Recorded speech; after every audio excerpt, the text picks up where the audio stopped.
Hello, everyone, and welcome to Gov Geeks Assemble. Level up your 9 to 5 on 95. I am Javier. And I am Karen. And together we are The Gov Geeks.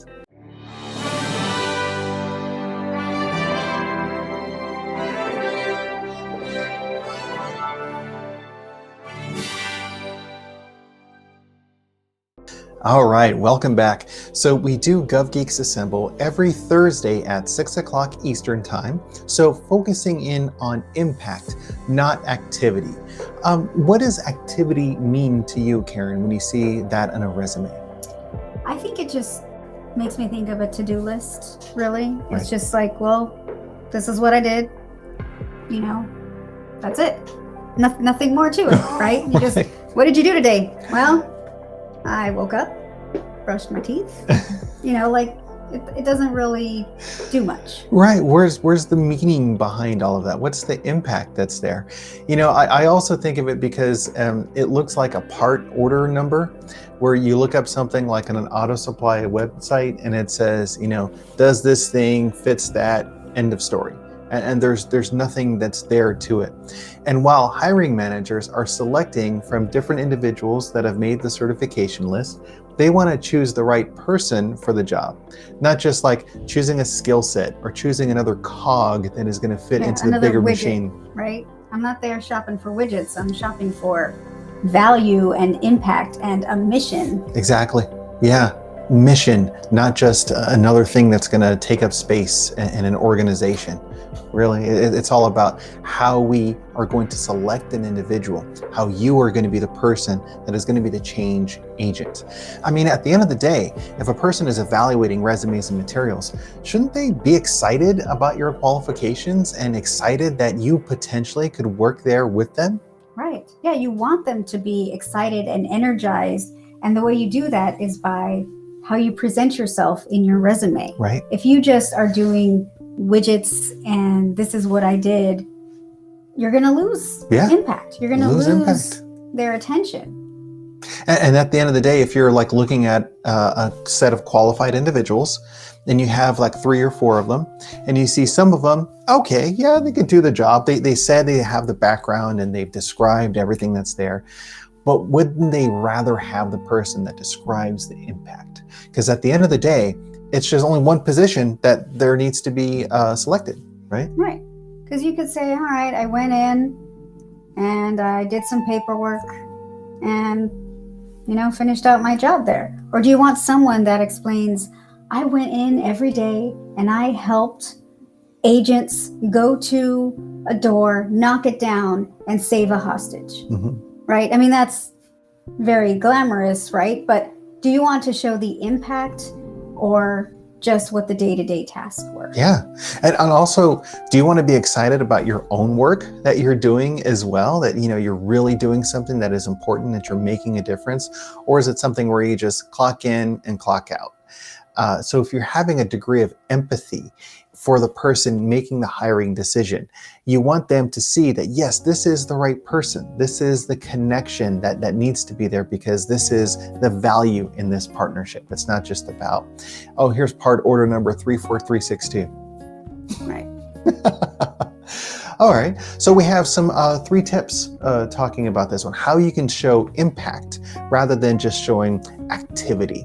So the first one is highlight your results, not the actions. Again, results as opposed to actions. What do we mean by results? So think of it, we talk a lot about the STAR approach. So you have the situation, you have the task, you have the action, and you have the result. Or impact, if you want to think of it in that way. Sure. But the result is what happened as a result of your work. Yeah. What were we able to do? In the private sector, right, it's how much money did you make the organization, right? Or how many pieces of widgets did you sell? But in government, it's how did you impact the mission? And I think that's what many times, especially in interviews that I've been a part of, they lose that part of the answer. Yeah. It's, well, it was this situation and I was tasked with doing this and I did that. Okay. Yeah, I've done these things. give me job. Job has money. I like money. I've done these things.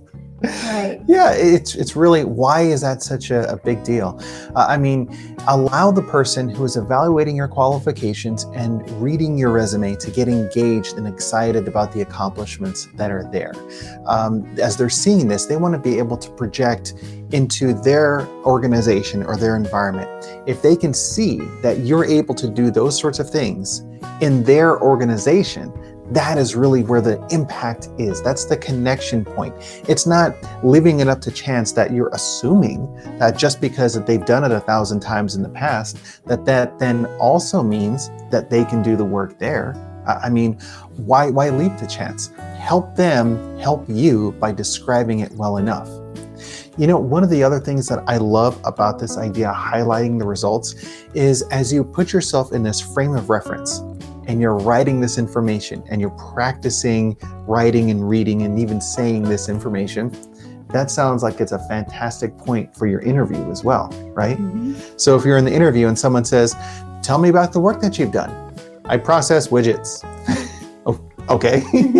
Or like the example that you were given, knocking down doors, saving hostages, making an impact, seeing that the work that you're doing has a direct result on an outcome that is of value to an organization or value to people, then yeah, that's something to be excited about. Right, which that ties into our second point, which is think of the mission impact, which if you're doing a resume, you should know what job you're applying for, and you want to make sure that you're familiar with the organization's mission. If you're applying to an organization that you're not already a part of, but either way, understand the organization's mission, mm-hmm. their core values, their vision, so that when you speak to your examples, you tie that back in. Because at the end of the day, they're hiring for that mission. Mm-hmm. So you want to make sure that you can show that what you can bring to the organization will ultimately help them to complete that mission. Yeah, this is a shared and collective goal or objective. And the image that we just showed, there's a connection point from everyone that's involved directly to the outcome of the light bulb. The light bulb will only work when you have enough engagement and input from everyone that's involved, from this varied skill set of highly qualified individuals. If you're not contributing towards that bigger end goal about the mission, then you're not allowing the mission to move forward, for the organization to be accomplished. And I think the bigger thing about this is that when it's government, it's all about how that government agency or organization is providing value to the public. So if it's like a water services organization, and you need to make sure that the water is purified, the water is clean, the water is safe. We saw some documentaries not too long ago where they had public works and public servants where they were working on machines to like pull out different items of debris and everything. As part of that process, what they are doing, the bigger result is that people have clean water. They have access to that water that allows them for, healthcare and other really important things. It's not just like, I push this button on the machine and that's it. My day is done. Right. And I think that's where you also need to understand the bigger picture. Bigger picture. Right. So not just what your job is and what your job accomplishes, but how does it tie in to the steps before that and after that? Yep. Once you understand the bigger picture and all the pieces that come together, then you can better speak to what you have accomplished. Yeah. And from, again, an empathetic perspective, if you're thinking about the hiring manager, the person that's in charge of the branch, the unit, the division, the office, etc., what they have is a bigger global perspective of things. They're able to see how one unit works with another one, and you have a shared conclusion, a shared outcome as a result of that partnership. So if they can see that one person understands what that role is, they're not just doing their little bit and who cares. That little bit is an important ingredient in the overall functioning of the organization. If they have that mindset, then they're more than willing to work with their leadership to get the job done. because it's not just about, look, my goal today is to stamp 34 pieces of mail. No, it's like you're doing this in order to have a bigger goal or objective met, keeping the mission in mind. Mm-hmm. Yeah, Karen, you have a lot of passion when it comes to the idea of public service and the idea of the mission. If a person is speaking with you during an interview and they're able to convey that passion about the mission that you connect with, what sort of impression does that leave with you? It resonates greatly because I know that they're not only going to be, like you said in the beginning, taking up space, Mm-hmm. right? They have the drive and the initiative to be a part of the mission that I'm a part of. So we have that common goal, and having that passion for the mission just goes a long way, because there are some things that we may see as tedious, but they are required in order to get it to the next step. Mm-hmm. And then from there to the next, until it finally gets to where it needs to be. And you just, it's a crucial part of it. And if you don't understand that larger impact that the entire mission has, then you might lose that drive within your own position. Right. You might lose that drive. And, I think also that concept of the drive that's connected there comes across in the resume, and it comes across during the interview.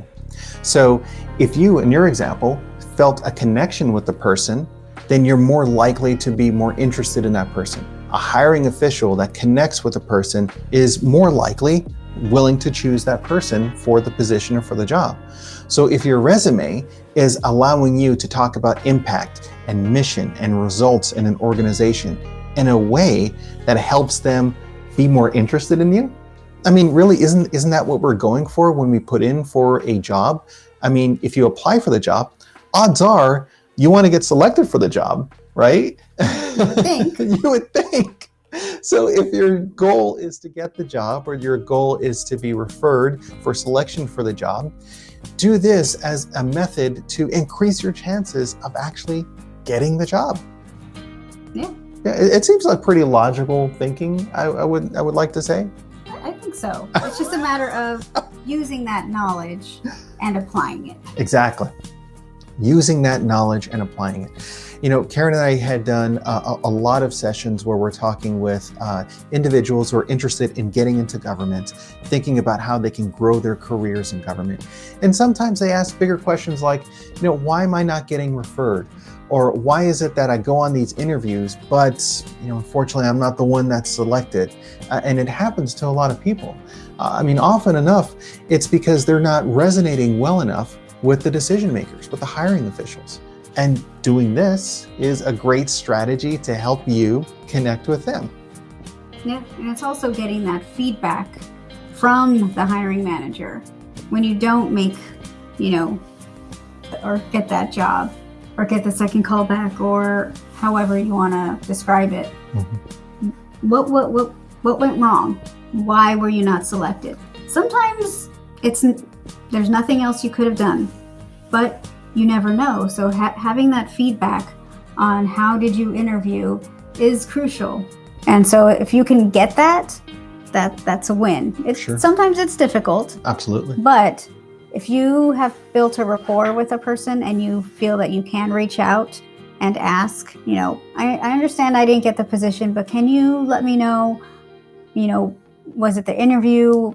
Was there something I did incorrectly? What feedback can you provide so that I can improve? So if you have access to, and you have an availability to have a conversation with the hiring manager, absolutely. I think that's a great way to go about continuing to build a rapport, helping to establish whether or not you can improve in those areas as well. That feedback is super valuable. And I would also say that the interview is a relationship discussion as well. So if you get a good sense of how things are going and you're able to have it as a good conversation, it's not just like this one way, like I'm trying to have them select me, but also that you would want to select them. So if the opportunity comes up and it ends up, that you want this position, you're more than willing to take that position or that opportunity. So you can also try to get some feedback while you're in the interview from them to see how things are going. asking open-ended questions in reply. So if they say, tell me a little bit about yourself, or tell me about your experiences doing this or that, you give a good response, you demonstrate impact, and then from there, you can ask a follow-up question. So how is it that this role would help move that objective forward? Or how do you see the qualifications that I have being of value or benefit to the organization? Right. And you mentioned a good point, and something that I look for many times in my interviews is if they have quality questions to ask me at the end. Because typically at the end of an interview, the hiring manager will ask, do you have any questions for us? And sometimes you'll get somebody who says, nope, no questions. And so it's kind of, not a good sign, just because if you have a passion for this and you really want this position, now is your time to ask questions. So you could have questions, and not how much is the pay, or, things like how many hours am I going to get of leave? Not that kind of stuff. I'm talking about, well, like you were saying, how do you see a person with my skill set being of value to your unit, your division, your organization, your team, things like that. So you can kind of use questions to gauge the culture of the office. Absolutely. The leadership style of the team lead or whoever is leading that group. So things like that you can do to ask those questions to see, again, not only are you a good fit for the position, but is the culture a good fit for you? Absolutely. Is the culture a good fit for you? And, related to that one, if you get asked the question that's like, how do you work with customers? Or how do you work with challenging people? Or how do you find that you're able to, get along with people during the workday? And then you give a good response. And then you could say, why is that something that is important to you? Can you tell me a little bit about the culture that would make you feel that that is an important question to ask during an interview? Or, you give the response and you say, is that a reasonable reaction that you would expect in your organization to see? Or how would you like to see a person handle these types of environments or situations? Or how do you look at this environment or situation? How do you handle these issues as well? So you can get a good sense of them as well. It's funny because a lot of times interviewers aren't expecting questions like that. Oh, of course not. And so when you're engaged, you're concerned, you're trying to demonstrate connection and value. And then whenever they give us a response, if it's something that connects with you, then you can let them know that. I appreciate that that's the way that you would handle a situation. I've worked hard to try to develop this skill, that skill, and I appreciate that you have been able to do this. This sounds like it would be a great environment for me to explore that further, or to learn more from you as to how you go about these accomplishments as well. Relationship building. Mm-hmm. It's not just like, ask me 30 questions and then that's it, and I walk away and then hope that you feel good about me. You should have a good sense of when you're in the interview, when it's all done, be like, I feel it went well and here's why. Or I feel it went terribly and here's why. Yeah. At least you know. So that brings up our third point here. What difference did you make? It's like that bigger question, so what? Mm-hmm. Yeah, okay, it's great that you did this type of work. So? Mm-hmm. So Karen, what do you think about a person when they're describing the difference that their work makes? It shows me that they've taken a lot of thought into what they do and have seen that bigger picture and have a connection to, again, we'll say it again, the mission. They understand that their part to play in the bigger picture is instrumental into the organization's goals. Yeah, having a connection back to their shared goal or the objective, just the mission. If you have a person that's sitting there talking through in their examples in a way that allows you a positive feeling, knowing that, yes, this person is going to help us move our larger goal or our objective together. If you're like at the EPA, for instance, Environmental Protection Agency, and the interview is for like the Office of Water or the Office of Air, the examples should be a way that demonstrate that you actually care about that mission area or about that work. Because you're spending, so many hours out of your life pushing that mission forward.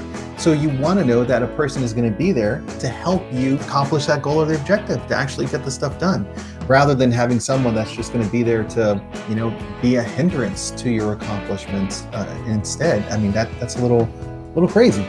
Right. And what about the, Office of Wind and Fire? Where are they at? I love it. Earth, Wind, and Fire. Oh, you're so clever. So those are 3 solid tips, I would think, to make an impact rather than just describe activity.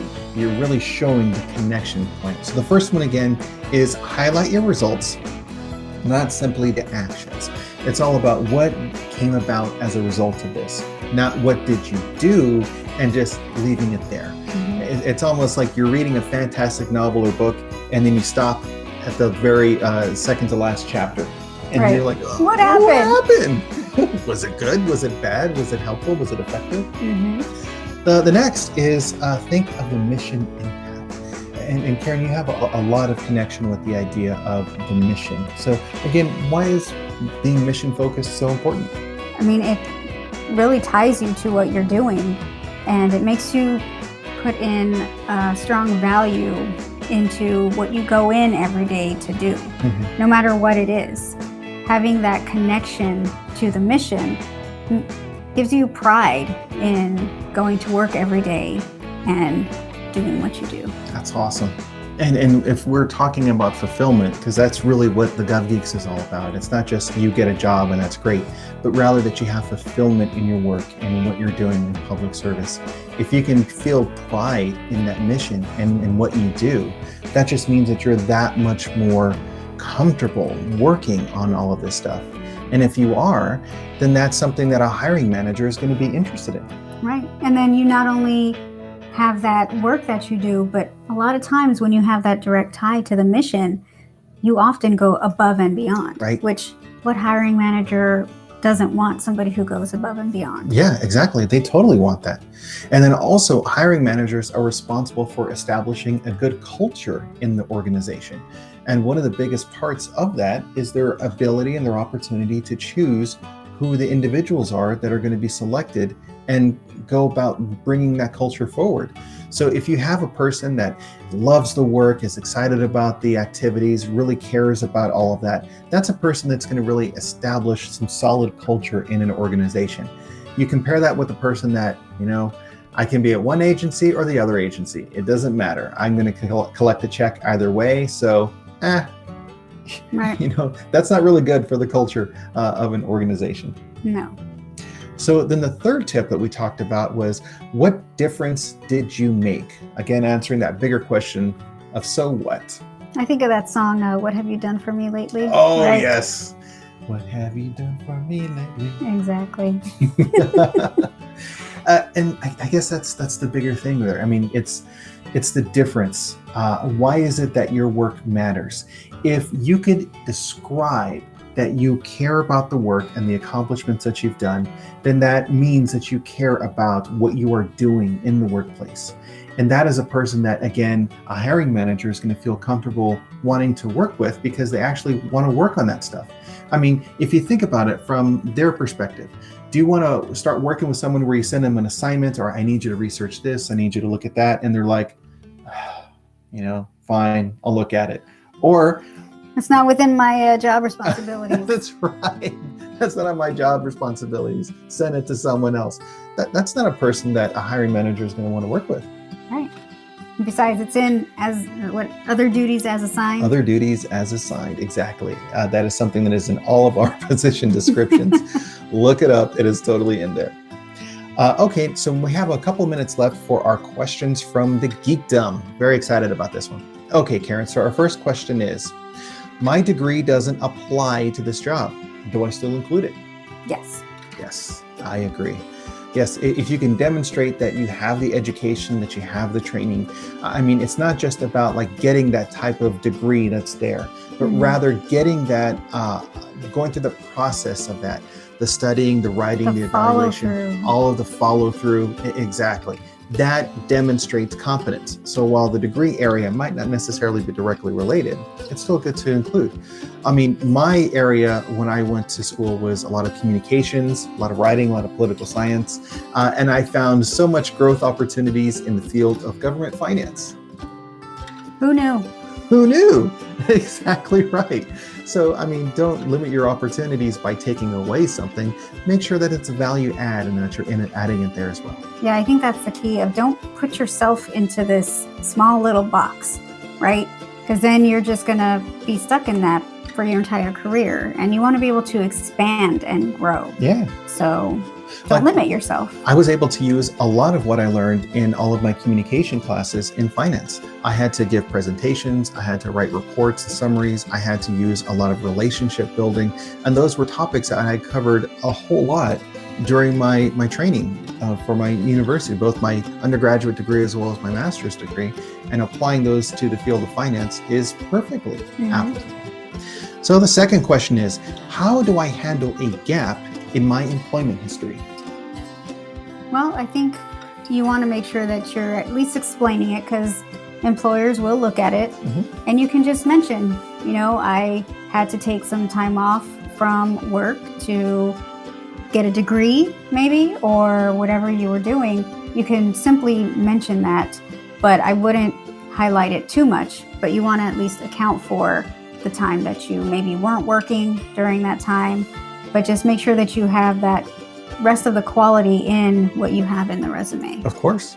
And stuff happens. I mean, companies close, there could be a layoff, there could be other challenges that happen with an agency. Right? COVID, absolutely. And this is an entirely true thing. And so it's not like it's unique where, there's going to be a gap there.